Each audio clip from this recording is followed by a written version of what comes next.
All right, good morning, everyone. Thank you so much for showing up for this third of four lectures on Art History 101, European Art. I recognize many of you, I've seen you before, so I'm really looking forward to talking today about art of the 17th century. I don't have so many examples from the CMA collection this time because I felt like there was just kind of so much to talk about. I do have one really prominent example, and then we'll include more next for the final lecture series where I'll be talking about the Grand Tour in the 18th century in Europe. So, as you know, if you've been here before, I decided to start every lecture. Lecture sounds sort of very formal. I feel like that's not really what this is. By talking to a curator friend in the field and asking what they love about that time period in Europe. And so for today, for Baroque, I talked to Judy Mann, who is the curator of European painting to 1800 at the St. Louis Art Museum. And how many of you have been to the St. Louis Art Museum? So it is an outstanding collection, and I feel like a little bit of a sleeper among American art collections. I love St. Louis. I think it is a fabulous Midwestern American town, but I can highly recommend, especially actually for early modern, Renaissance, Baroque work, but they have an absolutely huge non-Western collection as well, and lots of modern and contemporary art. They have a Degas ballet dancer, and all that fun stuff.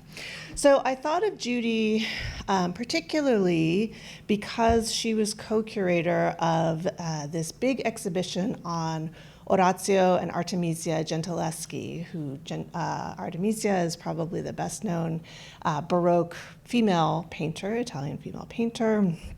And that whole exhibition catalog is actually available online through the Metropolitan Museum of Art's website, which is metmuseum.org. And they have lots of exhibition catalogs and various materials. Many of you probably already know this. Things that are out of print that are just completely digitally available. So that's a really, really nice thing to have access to.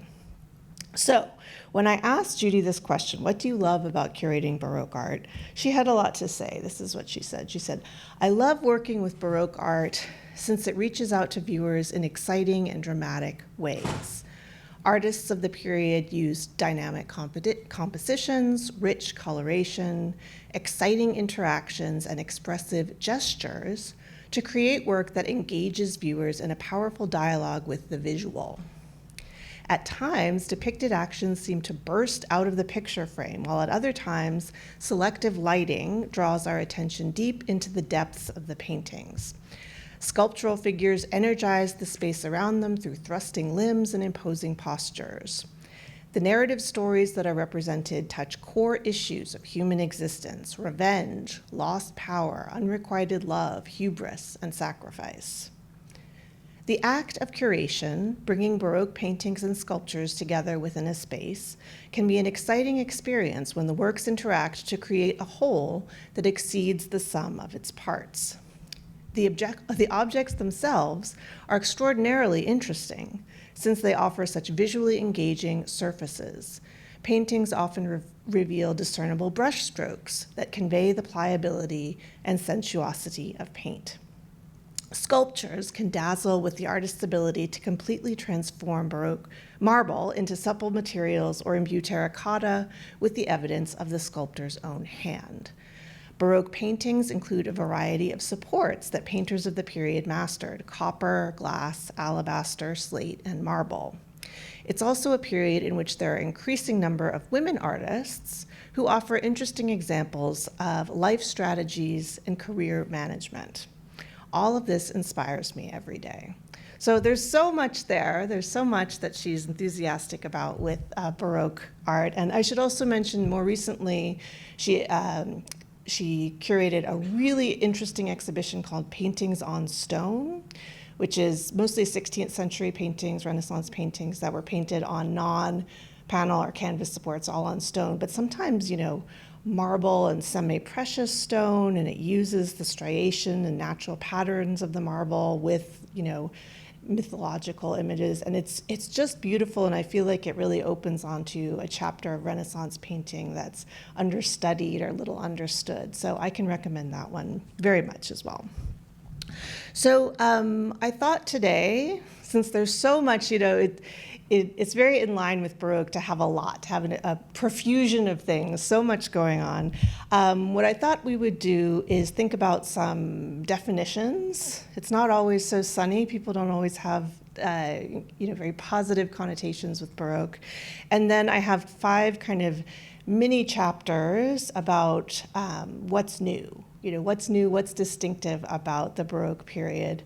And I think we'll talk about the Counter-Reformation, the Caravaggio moment, genre, group portraiture, and then the global Baroque, so the Baroque outside of Europe. And as always, if you have questions, clarifications, please just chime in. So, where does the word Baroque come from? It developed actually from a jeweler's term, and I'll put this up here, for these natural kind of oddly shaped pearls. So you'll often hear about the malformed or deformed pearl when thinking about the Baroque, that were imported to Spain and Portugal in the late 16th and 17th centuries. And these kind of beautiful natural pearls were often put into very obviously man-made settings to kind of augment them. So you can see here that this has been kind of transformed into a swan. So it's to kind of really create this contrast between the natural and man-made into this, new form. And so the term barocco it became commonplace to use for something kind of bizarre or flamboyant. Especially, I would say, we're in the 17th century. In the 18th century, looking back at the 17th century, they would say, oh, that's Baroque. And you still today, with the small b, Baroque can have a really negative connotation to mean something that is grotesque, extravagant, overly complex, let's say. If you say someone has a Baroque organizational style, that's probably not a good thing, right? And indeed, the Baroque is really something to struggle with in some ways, or that art historians have struggled with over time to kind of come to terms with. And there's a lot that is sort of negative that was believed about it. So just to give one example, Friedrich Nietzsche, when he's talking about the Baroque, he says that it always arises with the decline of great art, right? So the Baroque is not just a 17th century phenomenon, but it's something that happens with the decline of any great era. And he says, when the demands of classical expression become too great, this natural process must be observed with melancholy on one hand, for it is a harbinger of the night, but also with admiration, for it possesses unique compensatory skills of expression and narration. The Baroque comprises first the choice of materials and subjects of the greatest dramatic attention, which makes the heart tremble even without art, because heaven and hell are too close to the emotions. So I always think with Nietzsche, it's almost like if you've ever heard a perfumier talk about making great perfume, and there always has to be a note that's kind of something decayed or something fermented in order to make a beautiful fragrance. It's sort of like that. It's this decay of the classical. So really in art history, what we've seen, this is a 19th century view, late 19th, early 20th century, people were trying to kind of recover the Baroque and say it's not just this area of decline, but it's an area of great innovation. There was a lot that that was happening that was great in this period, and I would say that.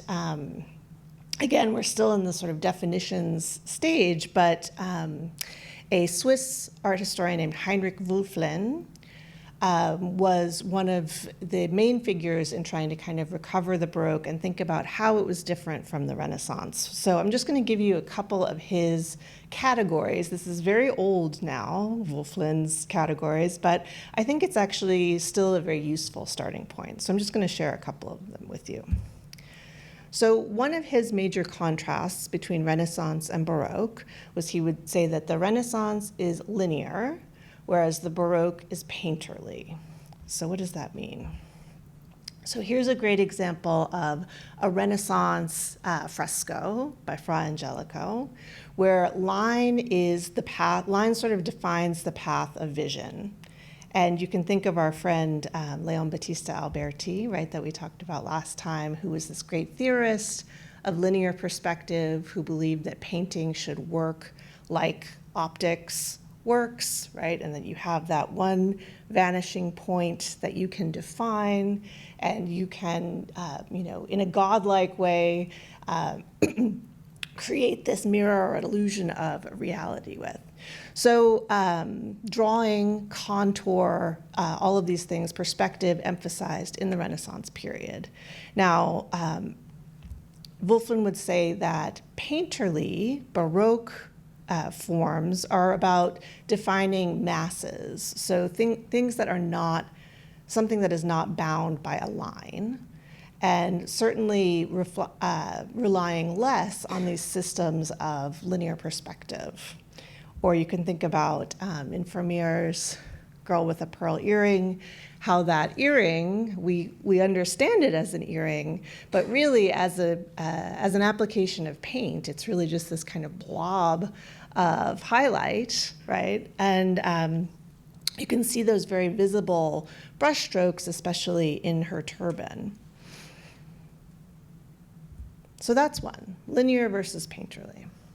He would also, and I would say this is very related, say that the Renaissance is defined by planes, whereas the Baroque is defined by depth. So planes meaning, again, a very Alberti-like space, a diorama-like space, really respecting the picture plane, the surface of the picture. Where you could think of the surface of the painting or the work like the glass of a window, right? When he's talking about depth, he means that the so-called picture plane is not respected. The image may project out at the viewer, or different spatial relationships might be kind of obscured in some ways.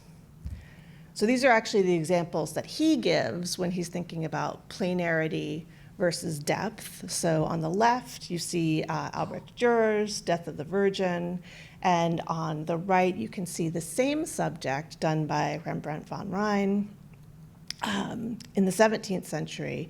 You can see the absence of true verticals and horizontals in Rembrandt's treatment of the same subject.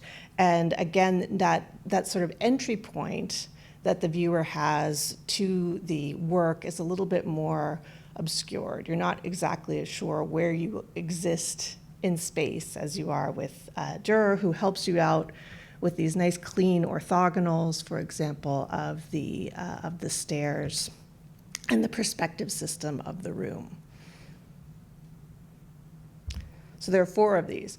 The next one is a little bit of a tricky one, but Wulflin talks about multiplicity versus unity.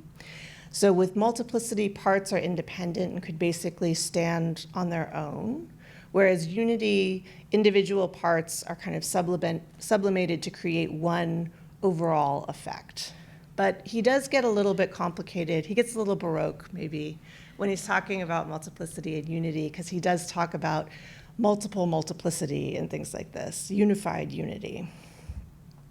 But essentially, and the example on the right by Rubens is an example that he gives.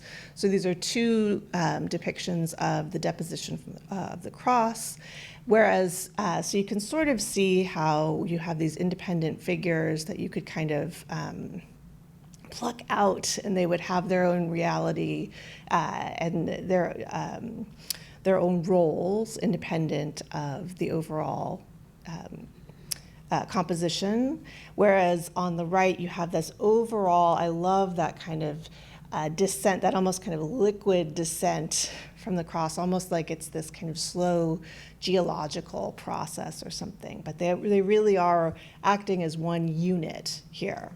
And again, this is an interpretation. This is a Wolflin's very influential interpretation, but other people might not agree with these categories. And he would say that, the medieval had multiplicity and all of these things. And then the final one I want to share is absolute clarity versus relative clarity.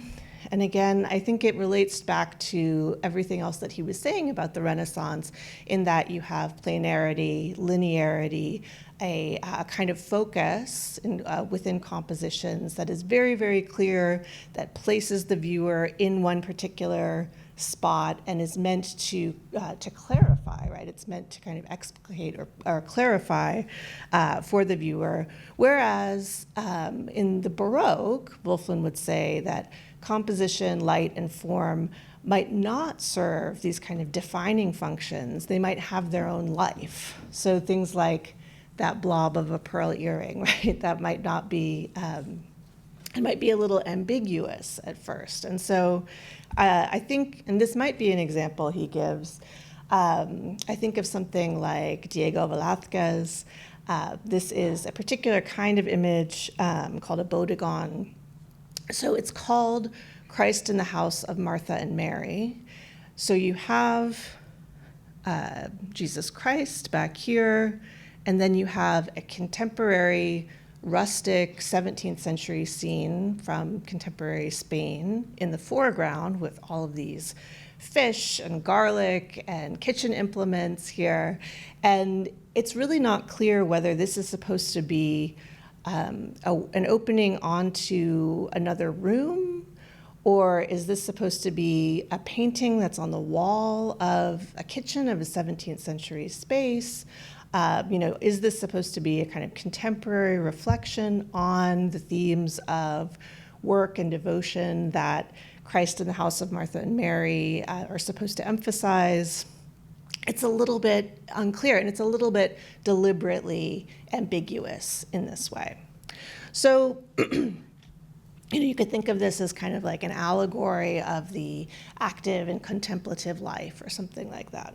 So, with those kind of definitions and thinking about how the Baroque is different in hand, I want to go into my 5 kind of mini chapters, and again thinking about how the Baroque, how the 17th century is different from what we've seen before with the medieval and Renaissance.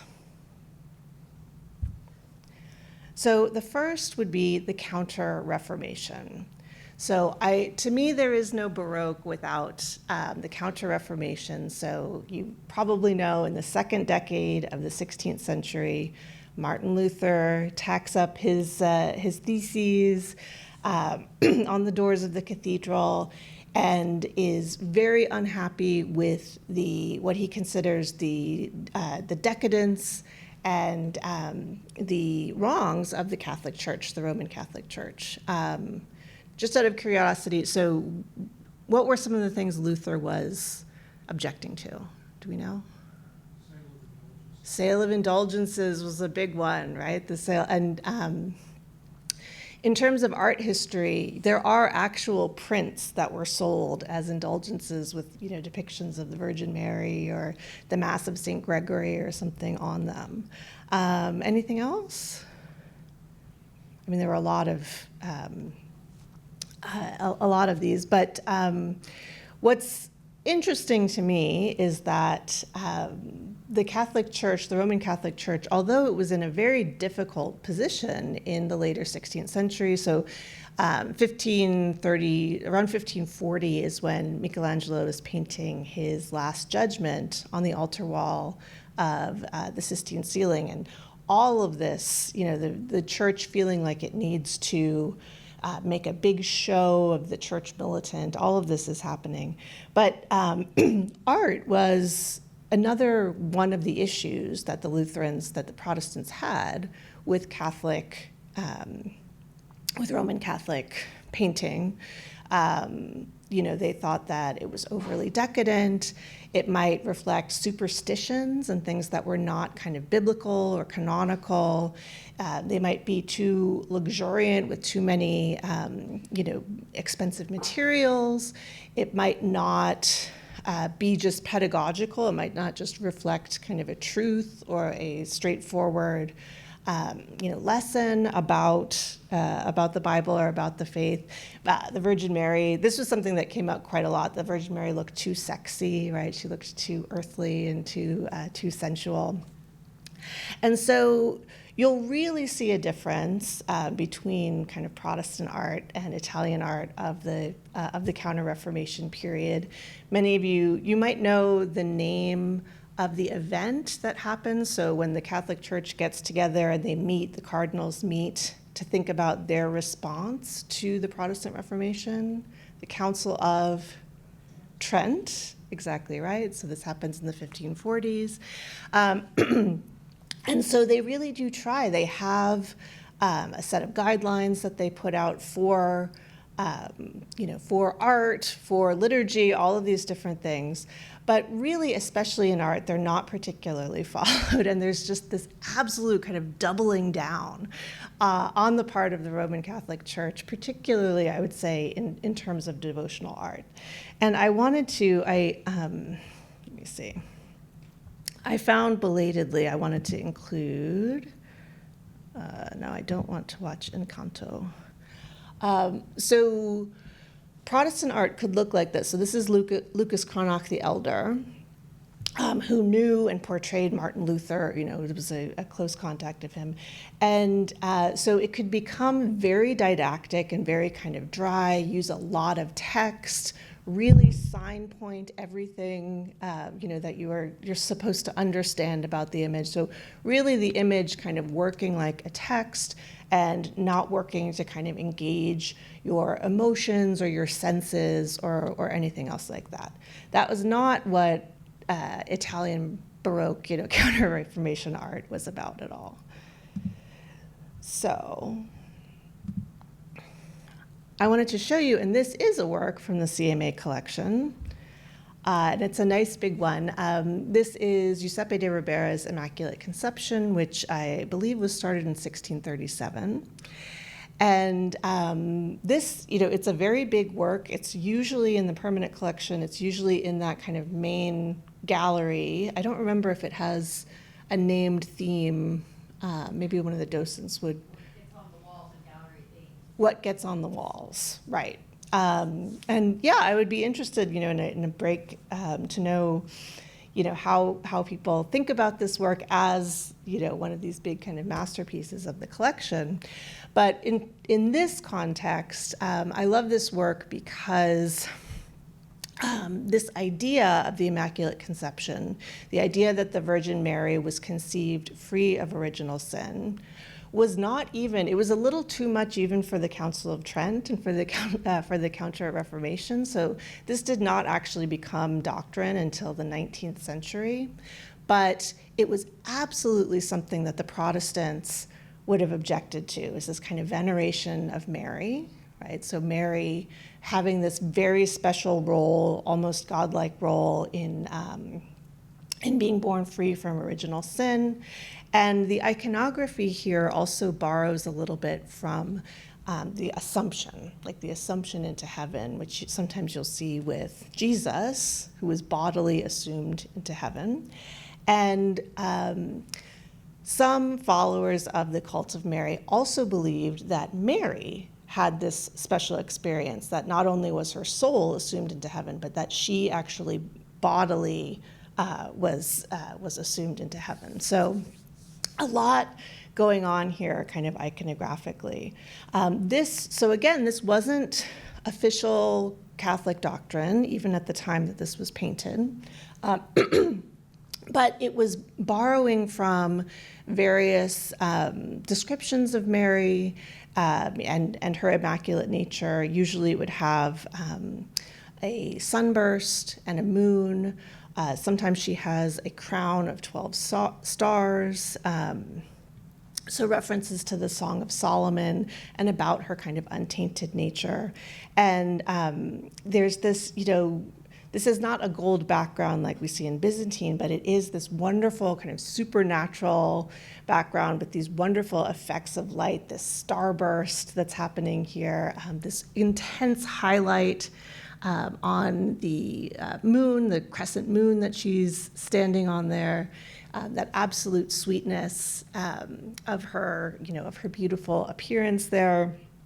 And this idea of the Immaculate Conception of Mary was incredibly dear to the nobles and kings of Spain. So this is where Giuseppe de Ribera was born. And it was incredibly dear to the Catholic Church in Naples, which is where Giuseppe de Ribera ends up working, right? He ends up settling and working in Naples. So it's a really kind of special connection. And these two versions ended up in Spain. So they were made for the Monterey family in Spain. So it's a really lovely kind of bridging of Giuseppe de Ribera's career. So he was a Spanish painter working in Naples. The Italians nicknamed him Lo Spagnoletto, like the little Spaniard. And what he would be looking at here were other Baroque examples of this popular subject among adherents to this idea of the Immaculate Conception. Probably the number one example would be Guido Reni's Immaculate Conception that you see there from 1627. This is in the collection of the Metropolitan Museum of Art. And just look at the palette here. I really particularly love that kind of pinky, almost half tone with that really strong cobalt blue, right? And then this lovely gold background, the kind of lavender clouds with that silvery highlight. I mean, just visually and kind of in a tactile way, you're so drawn to this painting. And Guido Reni, this is one of his best known works, and he was one of the most important Italian painters working in the 17th century. And you can see that there were lots and lots, he had a lot of followers. So Murillo is a Spanish painter. This is also a very famous work of his in the Prado. So it's so interesting because coming as an art historian, I have other ideas about what Giuseppe de Ribera was famous for, especially his genre works, which we'll look at in a little bit. But it's so important to remember that, of course, these painters are going to be painting these Catholic devotional works. Giuseppe de Ribera did at least, and his workshop did at least 4 versions of the Immaculate Conception. You can see that they're a little bit different in terms of the iconography. Sometimes they include some sort of serpent or dragon that she's treading on that represents evil, right? And the kind of OG version is in this church in Salamanca, Spain, the Church of La Purísima. So the church is dedicated to the Immaculate Virgin, right? The Virgin of the Immaculate Conception.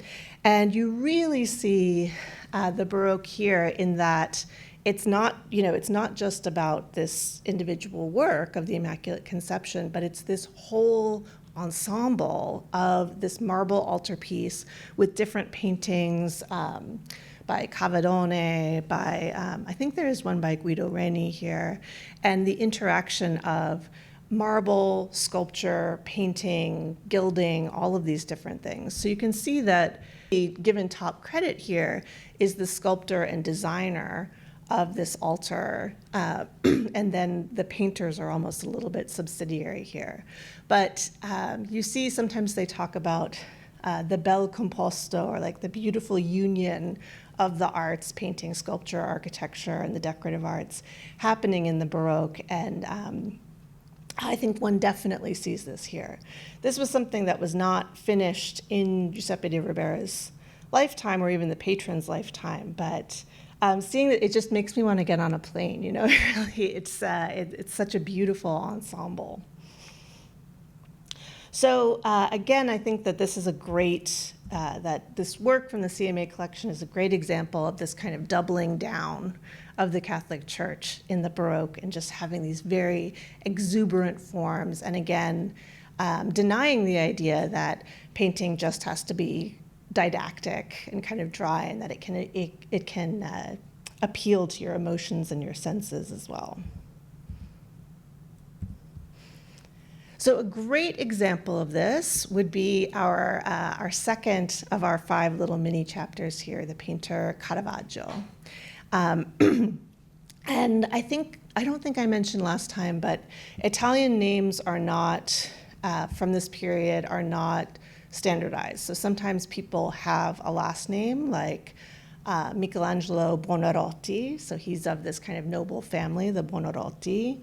But we might also know painters from the city they're from, like Antonello da Messina is Antonello from Messina, Sicily, or even from family members. So there's Piero della Francesca, and his mother was Francesca, and so he's Piero della Francesca. So there's not a kind of standardization there that we assume today. Caravaggio's name, his first name, does anyone know? Michelangelo, that's right, Michelangelo Merisi da Caravaggio. So he was born in Milan, and his family was from Caravaggio, which is about 20 miles outside. He went to Rome. He apprenticed under the painter Cavaliere d'Arpino, and he associated himself, he met and formed close associations with the cardinals of Rome, one cardinal, Francesco Maria del Monte in particular. And he becomes known for this incredibly immediate, realistic, and kind of dramatic painting, especially religious painting. To me, this work, The Doubting Thomas, who is actually probing the wound in the side of Christ, really exemplifies Caravaggio for me, right? So you probably know we talked last time about Leonardo and chiaroscuro, light, dark, that contrast of light and dark. We see that pushed just a little bit more. Sometimes we talk about the tenebrism, but again, that really extreme light-dark contrast with Caravaggio here. And Caravaggio was really hated by some of his contemporaries for what he was doing here. They said that there was no art to it, that it was just like, that it was too in your face, right? That it was too kind of violent, too sensual, too realistic. He did naturalism, but without any kind of idealization or kind of decision-making, wisdom on the part of the painter, design, as they might say in the Renaissance. So Caravaggio is, really a figure of myth, I would say, especially a lot of male art historians really have a funny identification with Caravaggio.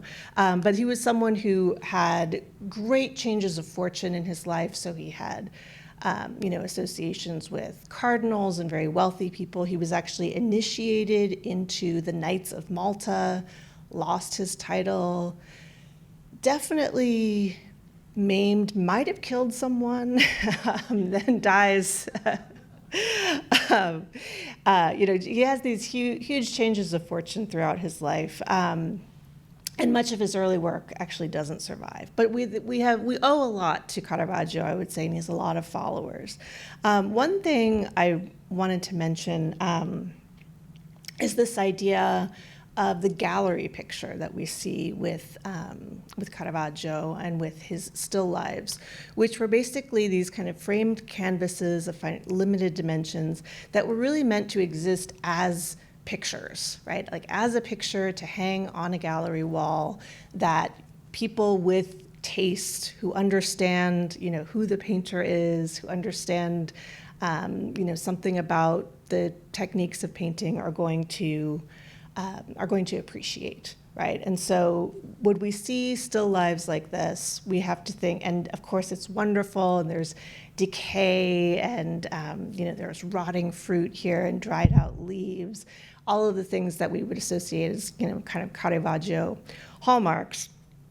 But again, we have to think of it as this kind of limited circle of men of taste, and it's going to be among other kinds of pictures, other kinds of 17th century pictures in a pinacoteca or gallery. It was the art historian Michael Fried, F-R-I-E-D, is the one who talks about the gallery picture. I wanted to also mention that there's this amazing movie. Has anyone ever seen Caravaggio by Derek Jarman? It's a really, really beautiful movie. Tilda Swinton, someone very close to my heart. But I think really beautifully exemplifies this idea of the artist's studio that we see with Caravaggio, the idea that he might have been using his contemporaries as models. And you really see that kind of arranging of, whether it's still life elements or of human figures, costume, all of these different things. And there are a lot of Caravaggio pictures of these kind of young, sensuous boys that are often called the bravi, B-R-A-V-I. And I think that this one just is such a beautiful, again, this is not a Caravaggio painting, but it's still from this movie. But again, I think it really illustrates this idea of the artist's workshop and Caravaggio really drawing from his contemporaries and from the real world. Sean Bean, lots of good people. There's Tilda back there. So lots we could say about Caravaggio, but I wanted to talk about also some of his important followers. And one of those would be Artemisia Gentileschi, I would say, someone who is known for her Tenebrist painting, right, her kind of Baroque painting, and just an extraordinary figure. So a woman who joined the Academy of Design in Florence, which did not happen very often, and who was able to support herself by painting as her career.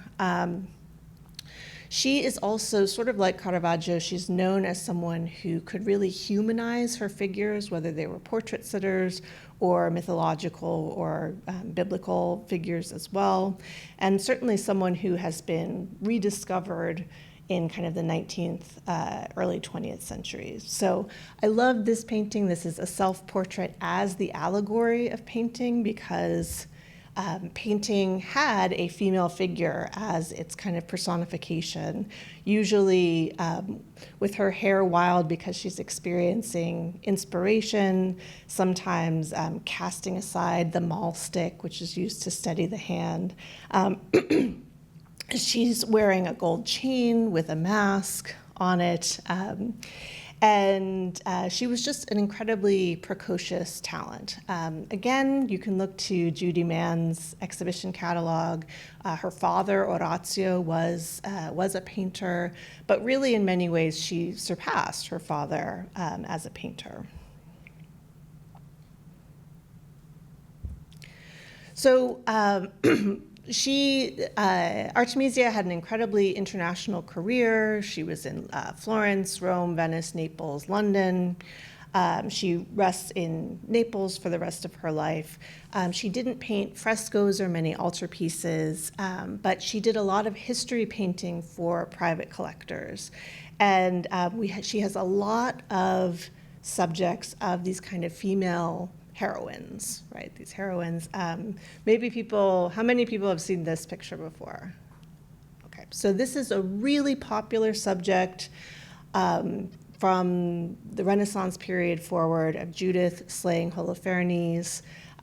She is a heroine of the Old Testament or Hebrew Bible who is able to, she plays like she's going to seduce this Assyrian general. The Assyrians are occupying her town, and brings him into her tent and then slices his head off. And this version really hits you at a kind of gut level of seeing this large figure, this large Assyrian general struggling, kind of in this desperate situation with these women with these broad forearms forcibly holding him down.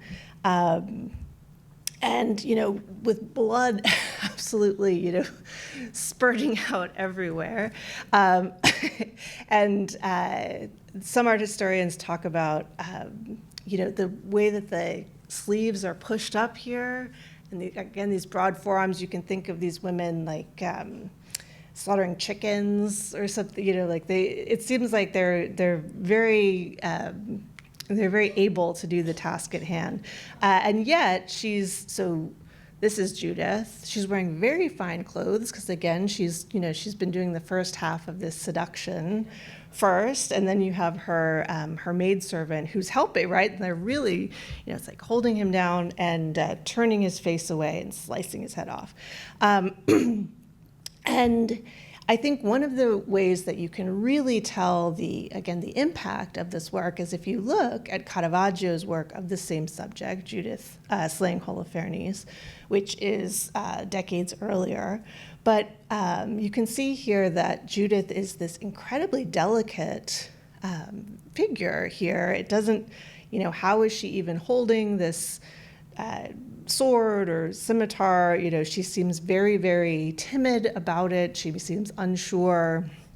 There's a big contrast between her kind of delicate youth and beauty and this older maidservant who's with her, who's ready with the bag for his head right there.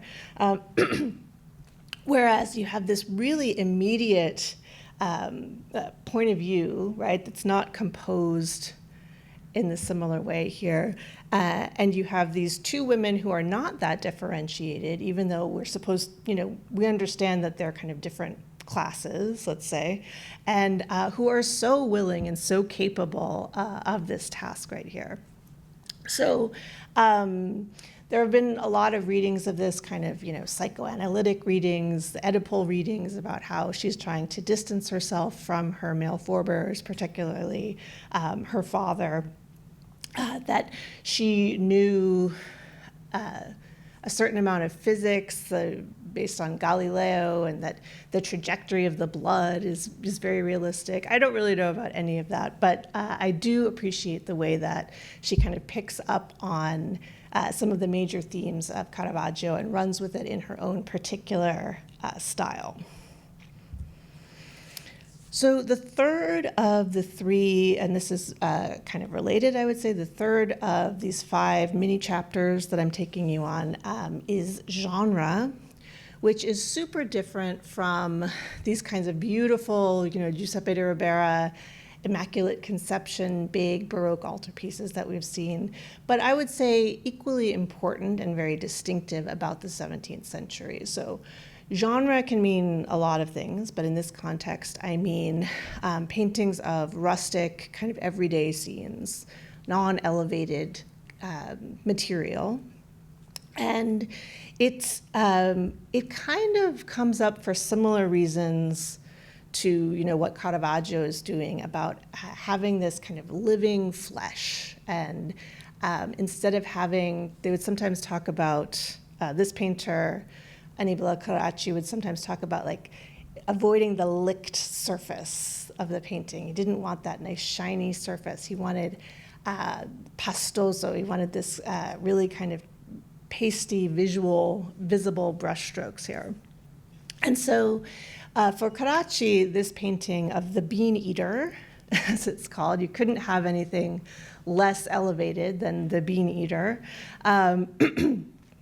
It has almost more the quality of an oil sketch than of a finished painting, and it is a kind of manifesto in paint. You can tell that this is a lower class figure.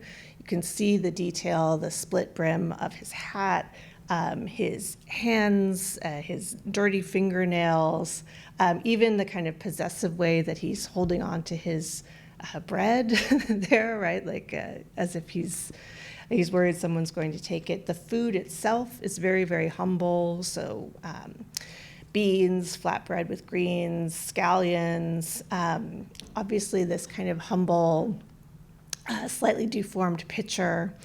And the painting itself is also kind of purposefully humble. You can see parts of the canvas, parts of the weaves of the canvas showing through. And it really is living flesh. You can see his skin is ruddy where it's been exposed to the sun. His mouth is hanging open. There's liquid, coming from the spoon here. And you can't get away from it because it's cropped on all sides. It's a very immediate view onto this person who's eating. This is a painting that took a lot of heat. It was considered too generalizing, bad drawing, a kind of oily surface, and just generally unappealing. And I think it's important to understand that the Baroque or the 17th century can do both, right? You can have just these beautiful ethereal works, and then you can have something like this as well. So interestingly, when I think of Giuseppe de Ribera, who we just looked at with the Immaculate Conception, I think of him much more as a painter of these kind of genre works. This one you can see has been allegorized as the sense of taste, but it's possible to do all kinds of things with the sense of taste. You could be eating swan, you could be at the most, at the most elegant possible table. But what Giuseppe de Ribera has chosen to do here is to have this man who's obviously really enjoying his food. He has his buttons straining against, the buttons of his shirt straining against his belly, this huge plate of eels or squid in front of him. So that's something that has a very distinctive, briny taste like the sea. And so you can certainly see the influence of, Caravaggio, of this kind of tenebrism, this very muted color palette. This is not Guido Reni. This is not even Giuseppe de Ribera in a different mode painting the Virgin. But there was a market for this. People did like these paintings of kind of rustic genre scenes, and there's been a lot of conversation about why that is. Probably Giuseppe de Ribera's most famous genre work was, it's usually called The Club-Footed Boy, which was probably after a real boy living in Naples. And people often wonder with genre, what is the artist's actual attitude towards the subject? We know that these are very rustic subjects, but do they have a superior kind of attitude, or is it a sympathetic or empathetic kind of attitude? And one of the first things that I notice about this boy who has this congenital deformation is the background. So it has such a low horizon line here, and this beautiful sunny sky in the background. So he really towers above the landscape and is kind of made monumental in this really interesting way. And the boy seems sunny as well. He's smiling despite his physical difficulties, and he has his cane perched over his shoulder like a soldier. So he's kind of has the posture of someone of a higher class, right? So he definitely has dignity. It's not like we're indulging in his deformity here. And he has this very interesting note that he's carrying that says, basically, give me alms for the love of God. And for a long time, it was thought that maybe it indicated that he was mute, and that he had this hand-lettered sign to indicate to people to give him money. But now it's thought that this was actually an actual permit that people had to be able to collect alms in Naples at the time. And again, you can see the kind of lightness and looseness of the brushwork here. So a very, very interesting moment within the Baroque with these kind of rustic genre scenes. And again, it wasn't poorer people who were buying these works. And oftentimes it's thought that maybe one of the reasons that people might have bought this kind of things is for an emphasis on charity and to remember the needs of others and people who have less than one does. Okay, so let's reconvene, and we'll think about our last two mini chapters on the Baroque, which includes group portraiture, which is something I find very, very distinctive as a genre in the Baroque. And then we'll talk about the global Baroque outside of Europe. So many of you probably recognize even just the detail from this work, which is Velázquez's Las Meninas, the Spanish painter. And I'm not really going to do justice to this here, but I just want to kind of gesture to the idea that the 17th century is when we see a lot of these really incredible and innovative group portraits. In the 16th century and in the Renaissance, we saw a lot of very beautiful individual portraits or portraits of couples, but they really figured out in the 17th century how to kind of narrativize, how to make dynamic, and how to make these very big multi-figure compositions work. So Velázquez is actually here. The painter is present right here, working for the Spanish court for Philip IV and his wife. And there is so much, I mean, there's been so much ink spilled on this particular group portrait. It seems to combine genre in the sense of the mundane, right, the kind of getting ready part of the day for people in the court with group portraiture. And it's a portrait of, so it's a self-portrait, it's a portrait of the Infanta, so the daughter of the king and queen, her retinue, which includes, which would be very common in a court at the time, a dwarf, as she would be called in that time, and a dog, and then her attendants, her ladies in waiting.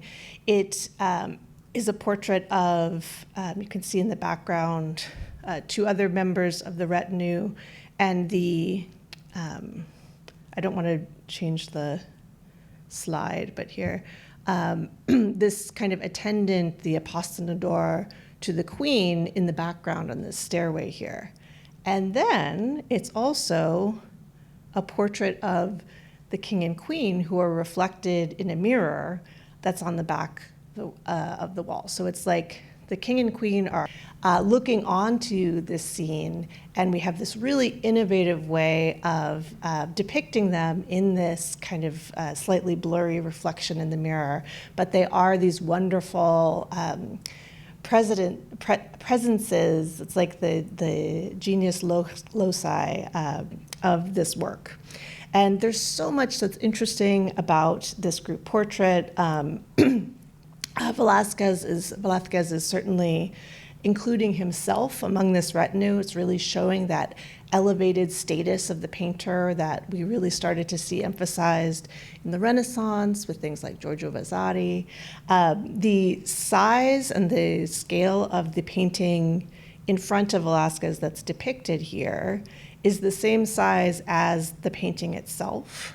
So it really is like he is painting this painting at the same time that he is painting the painting that we see that occupies the picture plane here. But again, this is a painting that has inspired so much art historical writing, so many kind of copies and adaptations and works after. Salvador Dali did his own version of Las Meninas. And something that in my Baroque class I actually devote most of a whole lecture to. But again, just wanted to kind of indicate this as one of the many interesting group portraits of the time. We also have in the north, in Flanders in the Netherlands, we have these fabulous group portraits that were usually of officers of these kinds of confraternal clubs, where so this was the regent class. I think I have this. Yeah. So generally speaking, these would be brewers, merchants, particularly silk and wool merchants, and then people in professions requiring university degrees. And so again, it's this very kind of narrow stratum of society that is represented there.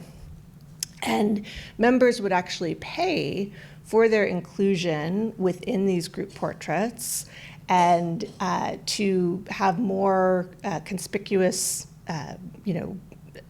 positioning, let's say, within the portrait, or to be full figure rather than half figure, all of that kind of thing. But what I really like about these 17th century Dutch group portraits is this kind of studied informality, right? So they're not just all posing, kind of military way, indicating their various roles here. They have that wonderful Renaissance elbow, right? They have this kind of studied insouciance, the studied, in Italy they talk about sprezzatura, right? Like the studied informality that they have there. And so you can see all of these different halberds and flags and banners, things that are going up different angles here, and there's a real sense of liveliness and dynamism to this group that ultimately tells us more about their individual personalities and their personalities, how they kind of work as a group and how they see themselves. So these would be very large works that would hang in meeting halls, in their meeting halls. And I tried to, with many of these, include the dimensions here, and you can see this is 81 by 132 inches, so it's quite a large work. But probably the most, I would say Las Meninas and this work are probably tied for famous group portraits, but a very dear group portrait in my mind is Rembrandt's Night Watch, which is in the Rijksmuseum in Amsterdam today. And again, you can just see artists really pushing the genre, really thinking about what they can do with this established format of the group portrait here. This is actually a day scene that has darkened, and again, it's really big, so it's bigger than the Frans Hals work that we just saw. And it has a very large number of figures, 34 figures, including 13 who didn't even pay for their inclusion. This is a militia company under the leadership of this captain, Frans Banning Koch, who's right here. And so we're seeing this, so these militia companies were kind of ceremonial, but they were supposedly for the defense of these cities, right? And so they would meet, but certainly they would dress up, they would process, parade, that kind of thing. So for a long time, this was read as an actual event. There was going to be the visit of Maria de' Medici, and they're getting ready for this parade. They're right at the city gates. And that's not totally clear here. I think it's certainly a kind of role portrait, right? It's about this confraternity and about these individuals. But there are a number of really interesting and strange inclusions if we were to think about this as a regular or as a real event. For example, this little girl in white with a chicken on her belt here. So if you're kind of looking through and you're thinking, which one of these things doesn't belong, is this... Here she is right here. So, was there an actual child there as they're gathering for the visit of Maria de' Medici, or is this supposed to be an emblematic figure? The Dutch word for the gunman was basically related to claw or talon. So the claw or talon was a symbol of these arquebusiers, as they're known. So there could have been real emblem bearers. There could have been children who were actual emblem bearers who had the claw or talon, or again, this could be this more kind of symbolic representation. But again, this really lovely, beautiful Rembrandt, again, like a little portrait within this huge group portrait with 33 other figures.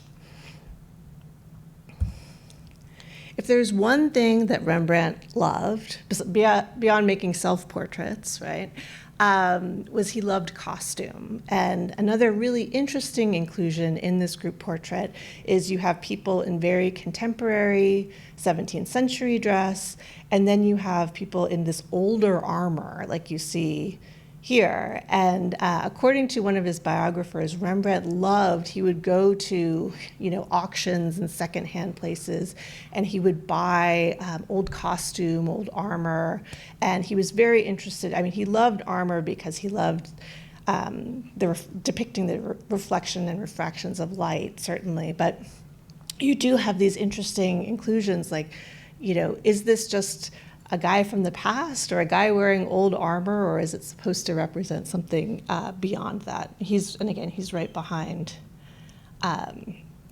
Franz Banning-Koch, the leader of this militia right here. Another thing that this painting does is that it demonstrates all the ways to hold, load, and shoot a gun. You have people in at different moments of doing that, right? So these are gun-bearing, gun-toting militia members here. Not a comfortable thing to say in these days and time, but so you have these very interesting kind of tripling this way of showing a sequence, right, of how to hold a gun, how to load it, how to shoot it, happening represented by these individual members of the militia here.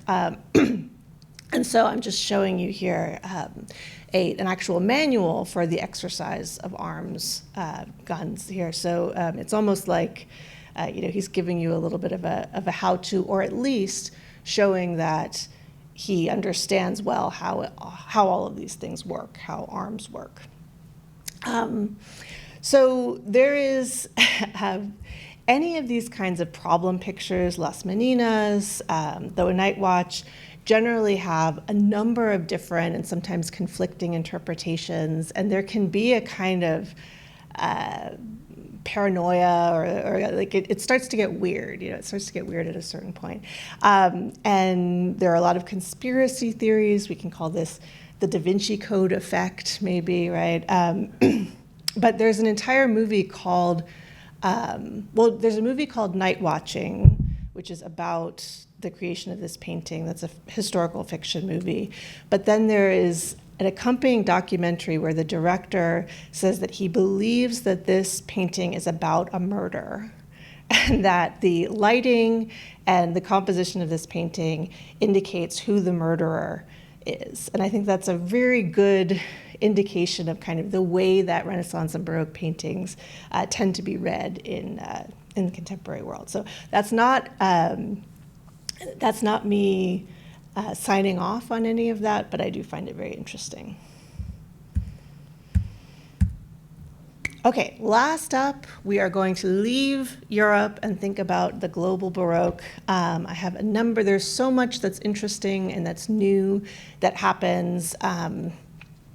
It's not bright in the sense of this is going to be the beginning of a very dark period of colonization in a lot of ways, but we see some really interesting adaptations of European Baroque in these new sites. So very chief among these would be the Spanish viceroyalties in all the way from the border of Mexico and Florida, the Caribbean, and then all the way down South America between, say, 1500 and 1700. Large parts of that were under the viceroyalties of either New Spain or Peru.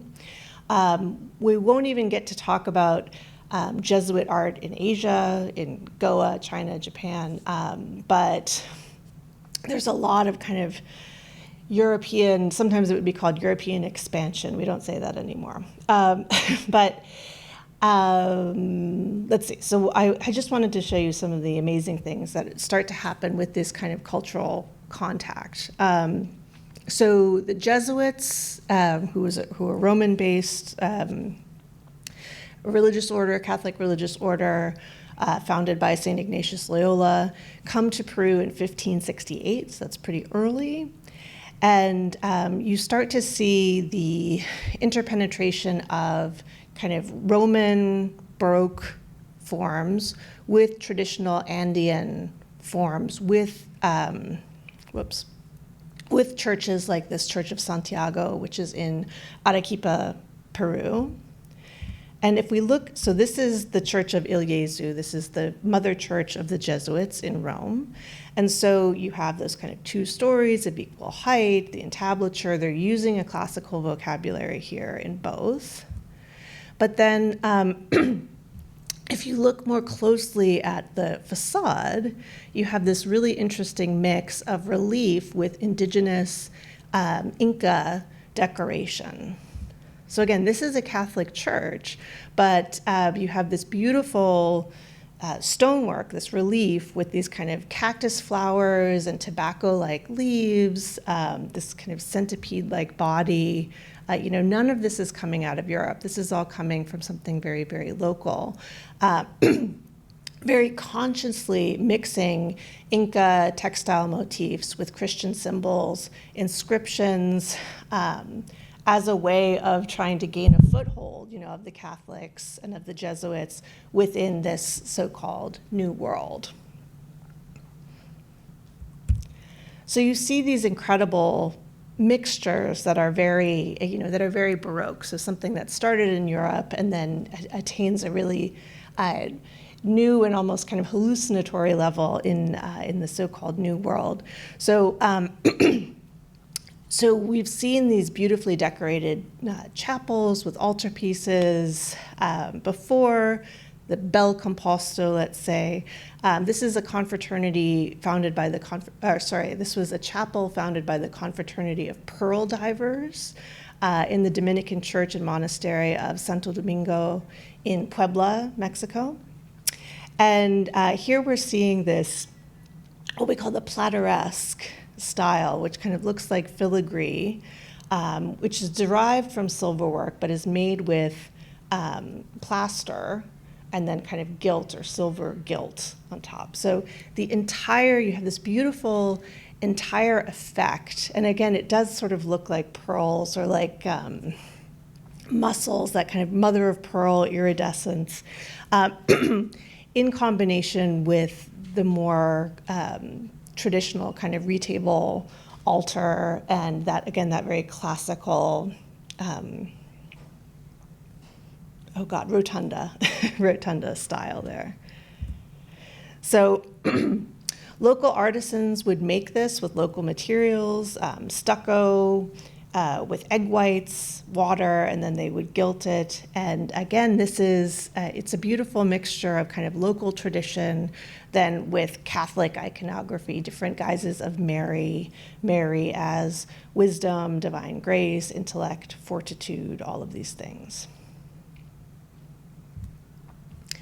The first New World, and again, I'm using that with scare quotes, canonized saint was Saint Rose of Lima, who was a Dominican nun. So she, there were oftentimes kind of forced conversions that were happening in the so-called New World.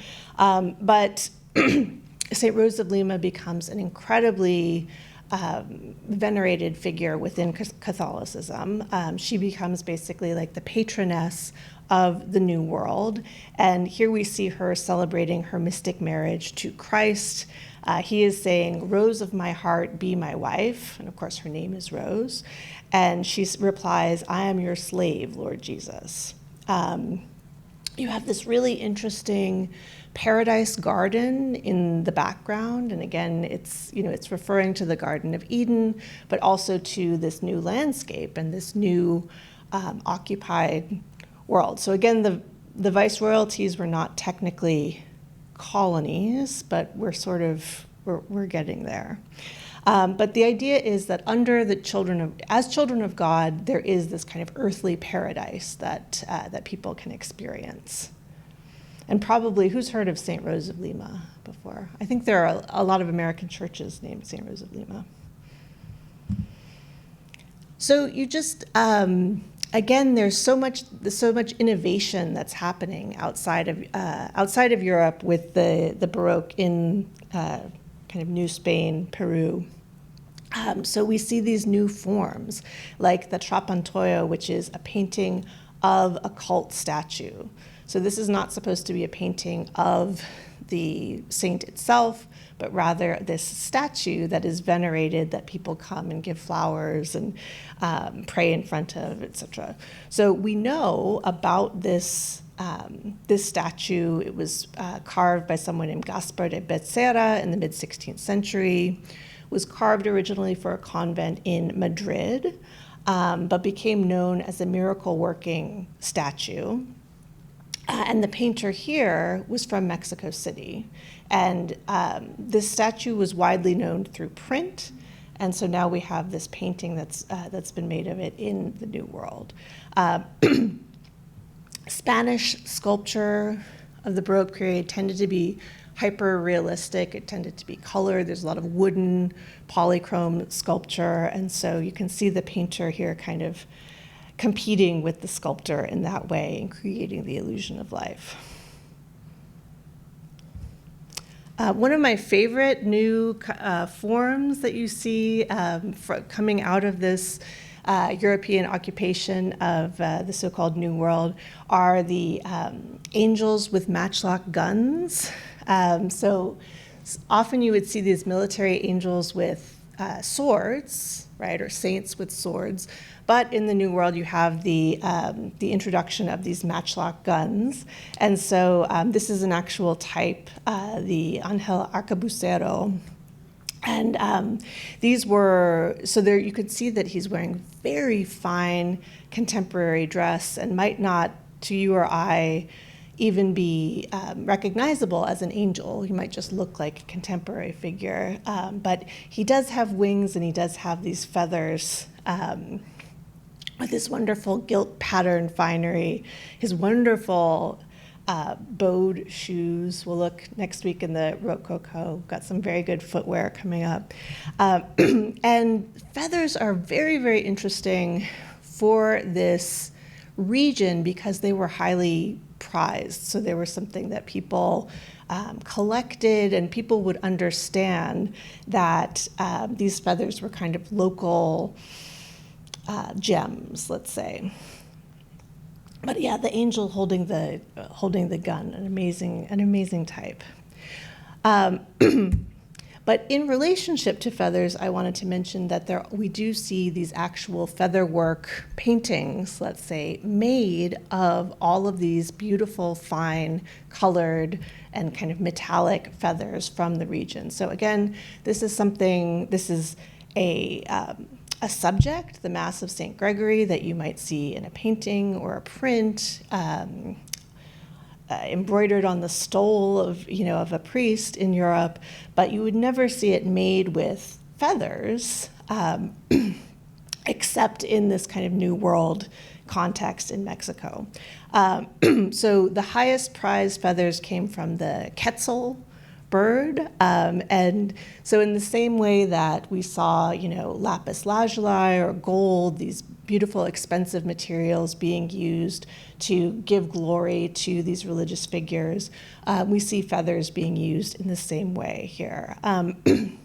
This was actually, we think, made as a gift to the Pope. So it was probably made by a Franciscan in Mexico to be sent as a gift to the Pope in Rome. This is the oldest surviving colonial featherwork. There was an exhibition about this a few years ago, but again, these works are highly ephemeral and they just don't exist in the same way that that other kinds of paintings do. So I'm just showing you a Florentine codex made by a Franciscan friar about using images in conversion, and the idea that, if you use some local materials, if you were to use feathers, this kind of thing, that it might make the Catholic faith more accessible and more appealing to a native population. So here, just to give you an example, is an early German print of the Mass of St. Gregory, something that could easily circulate, and then again, this beautiful feather treatment of this using both image and text.